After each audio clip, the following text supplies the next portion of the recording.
We're going to make some banana bread. I'm going off a recipe of my mom's. This is sourdough banana bread. I'm going to use shortening as called for in the recipe, but I'm sure butter would work just fine as well. This is a ½ cup of shortening, which would be 1 stick or 4 ounces of butter. I'm going to add a cup of sugar. The recipe calls for a cup of bananas. It's mashed. I have 3 bananas here, so I'm going to throw caution to the wind, and I'm going to add all 3 bananas. And I'm going to mix this up.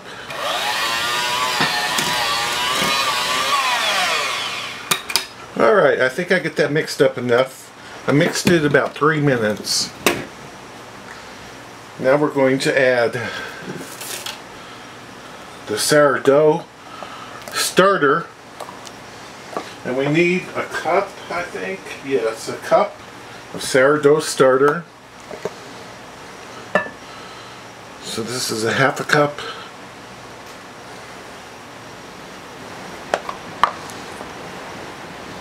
And the other ½ cup.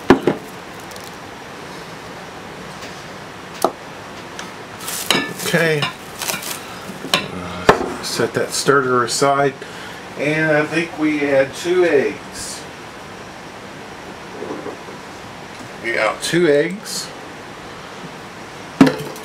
And we'll mix this up. I have the starter and the eggs mixed in. I'm going to push that aside for a minute. Here is 2 tablespoons of very soft butter. See how soft that is? It's been sitting out. I'm going to add a 1/4 cup of flour.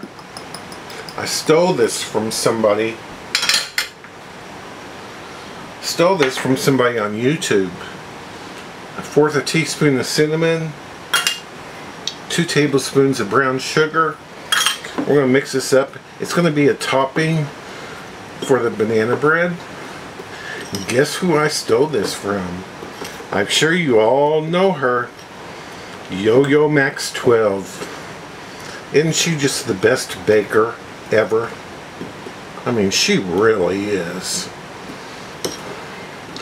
You know,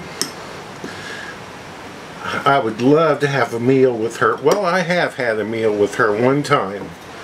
It was in Nashville. Anyway, get this all mixed up.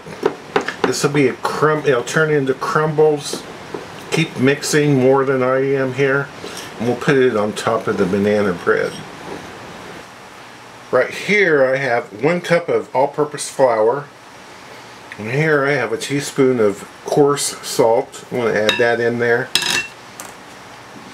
Add another cup of all-purpose flour. I'm going to add soda. Baking soda, 1 teaspoon. Baking powder, 2 teaspoons. And sift this in there. I'll have that all sifted in there. And doesn't that look nice? It looks like so fine powder. It's always very nice to sift your flour. Well, I'm going to add a cup of nuts. If you don't like nuts, I wouldn't put them in there. I'm using walnuts, but pecans would be excellent as well, in my opinion. Pine nuts. All kinds of nuts would be good. Get this stirred up. And here's my meatloaf pan I'm going to bake it in. Looks like I have more than enough. I think I'll make some muffins as well. The rest I floured. I greased and floured my pan here.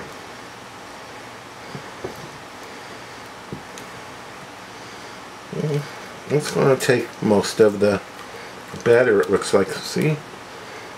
It's going to fit.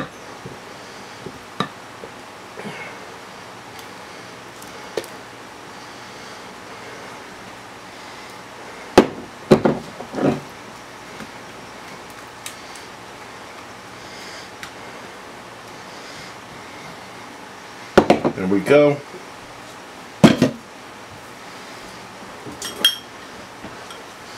Put the topping on here. My oven is heated to 350.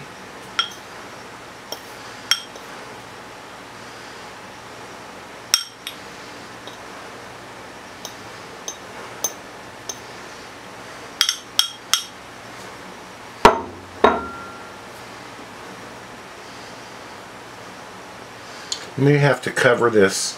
If I cover it, I'm just going to tear off a piece of aluminum foil and lay it over the top. So in my 350 degree oven, this is baked for 75 minutes in the 350 oven. I did not follow the instructions, because the instructions said to take your batter and pour it into two pans. I only did one pan, and of course it overflowed in my oven and made a mess. But I kept going, and here's the result. I believe it's done at 75 minutes. The original recipe said to pour it in 2 pans, bake for 40 minutes. Also, I did put laid foil over it, just like that, just very carefully. I laid foil over it at 30 minutes because I didn't want it to get too dark. It just kind of got dark here where it mixed around the edges. So I'm going to let this cool off and we'll have a taste. I don't know. I'm not in love with this at all. I never have really liked banana bread ever. It might be good. You know, I should have baked it in 2 different pans. It's moist, yet it's almost kind of dry. I don't know. It's kind of a fail, if you ask me. But thank you so much for watching.